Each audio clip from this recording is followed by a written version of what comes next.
how to change VPN location.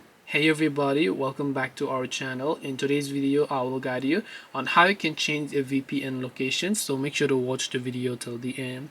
Now first of all, it really depends upon which VPN app you're currently using. So in this case you could be using an IPVanish VPN or Surfshark VPN, which are premium VPN services by the way. So if you'd like to use those, that's also completely fine. You can use those and log in. But if you're using some other country's VPN, in this case which could be Tomato VPN, it depends first of all on the VPN app you're using. So when you download a certain VPN app and then you open it up, you'll be able to see some of the free servers that you can connect to, and some servers require you to have, let's say, internet connection or something like that, and then that way you should be able to also go ahead and then change your VPN.